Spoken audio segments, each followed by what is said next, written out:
ಎಲ್ಲರಿಗೂ ನಮಸ್ಕಾರ. ನಾನು ನಿಮ್ಮ ಹಳ್ಳಿ ಹುಡುಗ. ಇವತ್ತು ಬೆಳಗ್ಗೆನೇ ಎದ್ದು ಅಡಿಕೆ ಗಿಡಕ್ಕೆಲ್ಲ ಗೊಬ್ಬರ ಹೊಡ್ಸಿತ್ತು. ಸರಿನಪ್ಪ ನಮ್ಮಪ್ಪ ಬಾ ಗೊಬ್ಬರ ಚೆಲ್ಲೋಣ ಅಂತು. ಸರಿನಪ್ಪ ಅಂದ್ಬಿಟ್ಟು ನಾನು ನಮ್ಮ ಅಪ್ಪ ಗೊಬ್ಬರ ಚೆಲ್ಲಕ್ಕೆ ಹೋದ್ವಿ.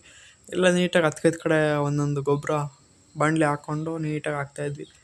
ನಾನು ತುಂಬಿಕೊಡ್ತಾಯಿದ್ದೆ ನಮ್ಮ ಅಪ್ಪಂಗೆ, ನೋಡಿ ಇದೆಲ್ಲ ನೀಟಾಗಿ ಹಾಕಬೇಕು. ನಾನು ತುಂಬಿಕೊಡ್ತಾಯಿದ್ದೆ, ತುಂಬಿಟ್ಟು ಚೀಲಕ್ಕೆ ತುಂಬ್ತಾಯಿದ್ದೆ. ಚೀಲ ಹಿಡ್ಕೊಂಡು ಹೋಗಿ ಅಡಿಕೆ ಗಿಡ 10 ಕಡೆ ಹಾಕಬೇಕು. ಯಾಕಂದರೆ ಈ ಸಲ ಯಾಕೋ ಫಸಲು ಬಂದಿಲ್ಲ ಅಡಿಕೆ ಗಿಡದ್ದು. ಸರಿನಪ್ಪ ಅಂದ್ಬಿಟ್ಟು ಅದಕ್ಕೆ ಗೊಬ್ಬರ ಹಾಕ್ತಾರದು ನಾವು. ಇದರ ಚೀಲ ತುಂಬ್ಕೊಂಡು ಎಲ್ಲ ಆಗೋಯ್ತು. ಇವಾಗ ಟಿಫನ್ ಟೈಮ್ ಆಯ್ತಲ್ಲ, ಅದಕ್ಕೆ ಸರಿನಪ್ಪ ಅಂದ್ಬಿಟ್ಟು ಟಿಫನ್ ಮಾಡ್ಕೊಬರಕ್ಕೆ ಹೋದ್ವಿ. ಅಡಿಕೆ ಗಿಡ ನೋಡಿ ಹಿಂಗಿದೆ ಅಡಿಕೆ ಗಿಡ. ಯಾಕೋ ಈ ಸಲ ಫಸಲು ಬಂದಿರಲಿಲ್ಲ, ಅದಕ್ಕೆ ನಾವು ಗೊಬ್ಬರ ಹಾಕ್ತಾಯಿರೋದು. ಜಾಸ್ತಿ ಆಗ್ತದೆ. ಈ ತುಂಡು ಆಗೋಯ್ತು. ಇವಾಗ ಈ ತುಂಡಕ್ಕೆ ಹಾಕ್ತಿದ್ವಿ. ಯಾಕಂದರೆ ಈ ತುಂಡಕ್ಕೇನು ಅಷ್ಟೊಂದು ಬಂದಿರಲಿಲ್ಲ ಕಾಯಿ, ಅದಕ್ಕೆ ಈ ತುಂಡಕ್ಕೆ ಜಾಸ್ತಿ ಆಗ್ತದೆ ಗೊಬ್ಬರ. ಸರಿನಪ್ಪ ಅಂದ್ಬಿಟ್ಟು ನೀರು ಎತ್ಕೊಬರ್ಬೇಕಿತ್ತು. ಅದು ಗುಂಡ್ಲಹಳ್ಳಿ ಮತ್ತು ಇದು ನಾಗೇನಹಳ್ಳಿಗೆ ಫಿಲ್ಟರ್ ನೀರಿರೋದು. ಸರಿನಪ್ಪ ಅಂದ್ಬಿಟ್ಟು ನೀರೆಲ್ಲ ಎತ್ಕೊಂಡು ಸೀದಾ ಬಂದಿದ್ದೆ ಮನೆ ಹತ್ರಕ್ಕೆ ಬಂದಮೇಲೆ, ಇವತ್ತಿನ ವಿಡಿಯೋ ನಿಮಗೆ ಇಷ್ಟ ಆಗಿದರೆ ಲೈಕ್ ಮಾಡಿ.